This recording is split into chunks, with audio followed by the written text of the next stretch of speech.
바울은 자기 주변에 있는 사람들이 자기를 버리고 떠나는 그런 쓸쓸한 경험을 지금 하고 있어요. 아시아에 있는 모든 사람들이 나를 버린 것을 네가 안다. 나를 떠났다고 하지 않고 나를 버렸다고 표현했죠. 자기는 지하 어두운 감옥에 갇혔고 그런 바울을 외면하고 이제 사람들이 떠난 거죠. 그럼에도 불구하고 바울은 자기의 처지를 부끄러워하지 않았어요. 단순히 창피해 이런 걸 의미하는 것이 아니라 그 복음에 대한 열정, 어떤 믿음, 신뢰 이것들이 꺾이지 않은 거죠.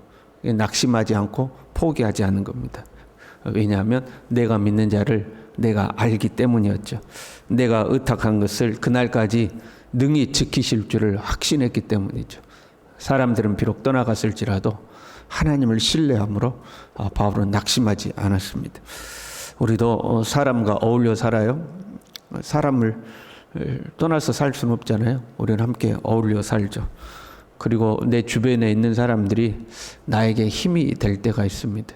내가 힘들 때 어깨라도 토닥거려주고 손이라도 한번 잡아주고 격려의 말 한마디라도 해주면 그게 우리에게 용기를 주잖아요.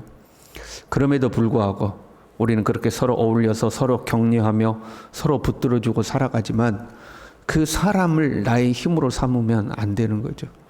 사람은 이 썩은 지팡이와 같아서 결국에 부러지게 돼 있는 거군요. 그러면 물질이 나의 힘이 되는가? 물질도 독수리처럼 때가 되면 날아가 버릴 거라고 그랬죠.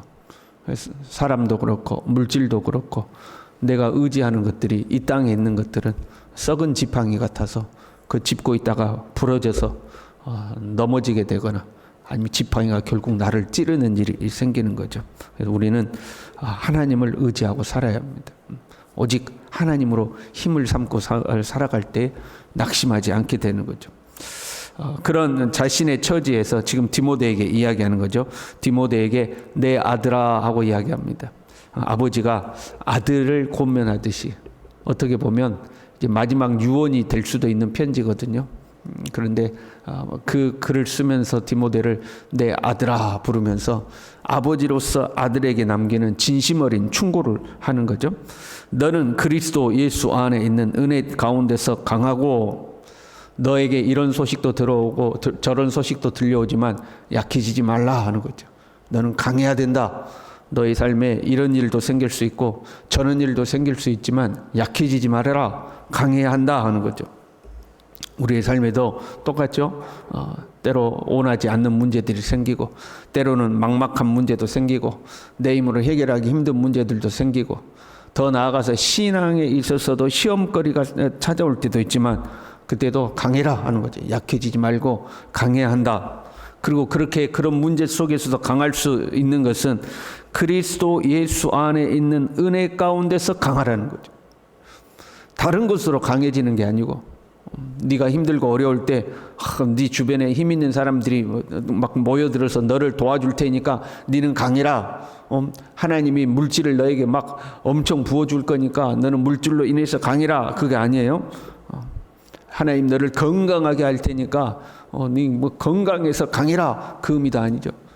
그리스도 예수 안에 있는 은혜 가운데서 강해야 된다는 거죠. 하나님의 은혜로 강해져라 하는 거죠. 우리는 오직 은혜 안에서 강해져야 되죠.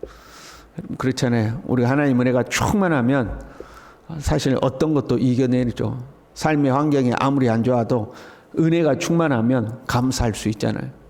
아무리 미운 사람이 생겨도 하나님의 은혜가 충만하면 용서할 수 있게 됩니다. 내가 넘어설 수 없는 그것이 환경의 문제든 인간의 감정의 문제든 하나님의 은혜가 찾아오면 넘어설 수 있게 하죠. 그래서 은혜 안에서 강해져야 해요. 다른 것으로 강해지면 이게 그런 것 같아요. 만약에 내가 돈으로 인하여 즐거워하고 돈으로 인하여 기뻐하고 막 돈 때문에 내가 든든하고 자신이 있어요. 그럼 상대적으로 은혜가 약해집니다. 하나님 은혜가 점점 약해져요.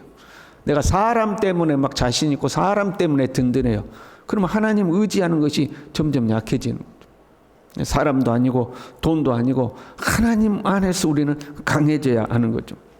그리고 하나님 안에서 강하고 그 다음에 네가 많은 증인 앞에서 내게 들은 바를 충성된 사람들에게 부탁하라. 그들이 또 다른 사람들을 가르칠 수 있으리라. 한마디로 정의하면 복음의 사명을 계속해서 지켜나가라. 복음 전파에 힘쓰라 하는 거죠. 바울이 갇혔어요. 하나님의 복음을 전하다가 지하 감옥에 갇혔어요. 그 소식이 디모데에게도 들려왔어요. 그럼에도 두려워하지 말고 너는 하나님이 내게 주신 사명에 집중하라 하는 거죠. 멈추지 말라. 전진해 가라 하는 거죠.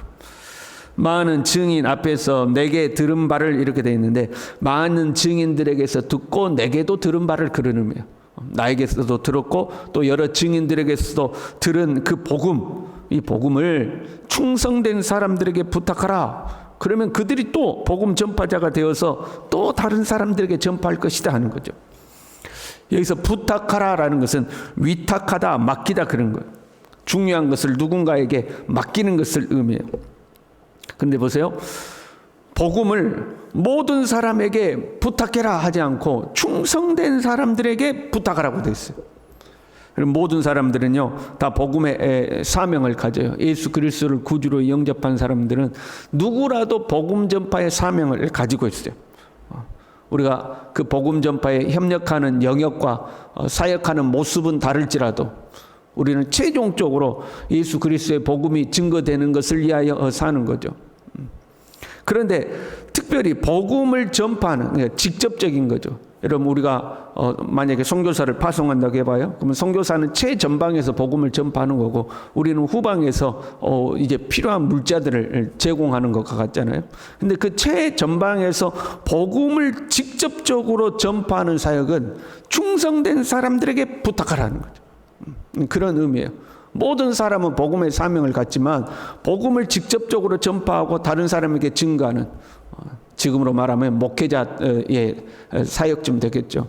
그런 사역을 목회자나 선교사의 사역을 감당하는 사람들은 충성된 사람이어야 한다 하는 거죠. 그런 충성된 사람들이 복음 전파를 해야 된다는 거죠. 사람들이요 지금 왔다가 떠나기도 해요. 지금 바울 곁에 있다가 바울 곁을 떠나기도 하고 디모데도 그러지 않겠어요? 디모데 곁에 왔다가 떠나기도 하고 오늘날도 그러지 않아요? 교회에 왔다가 누군가는 교회를 떠나기도 하죠. 그러나 우리는 그런 데에 흔들리지 말고 복음 전파의 길을 가라 하는 거죠. 충성된 사람들과 함께 이 복음을 증거하는 이 일을 멈추지 말고 가야 한다. 두려워하지도 말고 부끄러워하지도 말고 복음 전파의 길을 가야 한다 하는 거죠. 사실은 이렇게 디모데에게 복음 전파의 사명을 맡기는 바울의 모습이 복음에 충성된 모습인 거예요. 지금 자신은 인간적으로 쓸쓸한 상황이에요. 죽음을 앞두고 있는 상황이에요.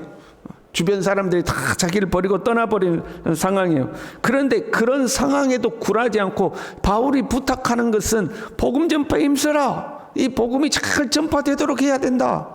자기보다도 복음이 전파되기를 더 갈망하고 있는 거죠. 이게 사실은 충성된 모습이죠. 마치 군대에서 임무를 맡은 사람처럼. 제가 언젠가 본 영화인데요. 그 영화의 제목이 아무리 생각해도 생각이 안 나요. 근데 영화가 어떤 내용이었냐면 아마 2차 세계대전 좀 됐던 것 같아요. 이게 무선이라고 그러죠. 그 뭐야? 맞나? 무전을 하면 적군이 그걸 다 감청해가지고 다 들통나버려. 그러니까 옆에 있는 그 떨어져 있는 부대에 이 작전을 전달해야 되는데 우리가 이렇게 해가지고 맨날 몇 시에 동시에 적군을 공격하자 하고 명령을 전달해야 되는데 무전을 칠 수가 없네요. 무전을 치면 다 감청해가지고 귀신같이 알아버리니까. 그래서 병사 몇 명에게 그 작전 명령을 전달하기를 명령을 하는 거죠. 너는 암흑의 부대로 이 작전 명령을 꼭 전달하라 하고 이제 보내는 거예요. 그러니까 그 서너 명이 한 팀이 돼가지고 그 작전 명령을 옆 부대에 전달하기 위해 가는 과정을 그린 영화예요. 근데 가다가 다 죽어. 이 사람도 죽고 저 사람도 죽고 저 사람도 죽고 마지막 그 명령을 품속에 안고 있는 사람이 가진 고생을 다하고 부상을 입는데 그 몇 분을 남겨놓은 시간에 간신히 거기에 도착해가지고 그 명령서를 이제 전달하는 그런 영화예요. 그게 충성된 사람의 모습인 거예요. 동료들이 죽어나가고 자기는 총에 맞고 상처를 입어도 포기하지 않고, 아이고 내 목숨 하나라도 부지해야겠다고 포기하지 않고 자기 품 안에 있는 그 명령을 끝까지 전달하는 거죠. 그게 복음 전파의 사명을 가진 사람의 모습인 거죠. 바울도 마치 병사의 비유를 해요. 3절에요. 너는 그리스도 예수의 좋은 병사로 나와 함께 고난을 받으라. 병사로서 복음을 위하여 고난을 받으라. 병사의 두 가지 특징을 이야기하죠. 자기 생활에 얽매이는 자가 없다. 또 하나는 병사를 모집한 자를 기쁘시게 한다. 여러분 군대에 가면요, 우리 사람이 이 병력도 일종의 소모품이에요. 보급품에 해당되죠. 물론 보급품처럼 취급하지는 않지만 병력도 일종의 소모품이에요.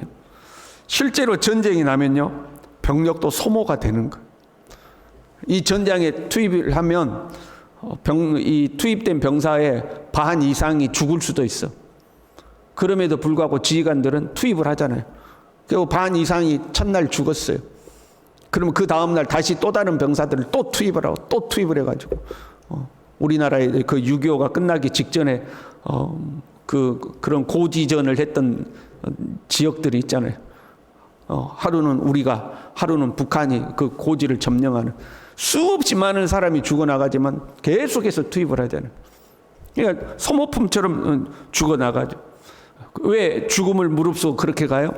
내가 패배하면 내 뒤에 있는 가족들도 다 죽는다고 생각하는 거죠. 나를 희생해서 내 가족을 지키고 내 조국을 지키는 거죠. 그리고 나는 비록 죽었을지라도 그로 인해서 내 가족과 조국을 지켜냈다면 그것이 나의 영광이 되는 거죠. 그래서 목숨을 버리는 거. 이제 그러나 우리는 하나님의 나라를 위해서 우리 자신을 버리죠. 그런데 우리가 하나님 나라를 위해서 군사처럼 내 자신을 버렸다. 그러면 죽음으로 끝나지 아니하죠. 주님은 우리를 위하여 상급을 예비하고 계시는 거죠. 그래서 5절에 보면 승리자의 관이라는 단어가 나오고 6절에는 수고하는 농부가 곡식을 먼저 받는 것이 마땅하다 이렇게 되어 있어요. 그리고 4장 7절에 바울은 이렇게 고백하죠. 나는 선한 싸움을 싸우고 나의 달려갈 길을 마치고 믿음을 지켰으니 이제 후로는 나를 위하여 면류관이 예비되었다. 죽음으로 끝나지 않는 거예요. 복음의 사명을 위하여 사는 사람에게는 하나님의 면류관으로 상급으로 예비하고 있는 거죠. 우리도 이 복음을 위하여 살아야 할 줄로 믿습니다. 약해지면 안 돼요. 여러분 약해지면 안 돼요. 우리는 하나님의 은혜 안에서 강해져야 되죠. 복음에서 멀어지는 것이 아니라 더욱더 복음을 위하여서 전심전력하는 우리 모두 될 수 있기를 간절히 바랍니다. 기도하겠습니다. 하나님 아버지, 많고 많은 사람 중에서 우리를 선택하여 부르셨는데 하나님, 주님이 우리에게 부르시며 맡기신 사명을 소홀히 하지 아니하도록 하나님, 우리가 이런 모양으로 저런 모양으로 살아가지만 우리의 최종 목표는 하나님의 나라와 주의 복음을 증거하는 일에 있도록 우리 모두를 붙들어 주시고 주님의 은혜 안에서 날마다 강하여져서 더욱더 복음 위하여 살아갈 수 있도록 우리 모두를 붙들어 주시옵소서. 예수님의 이름으로 기도 올리옵나이다. 아멘.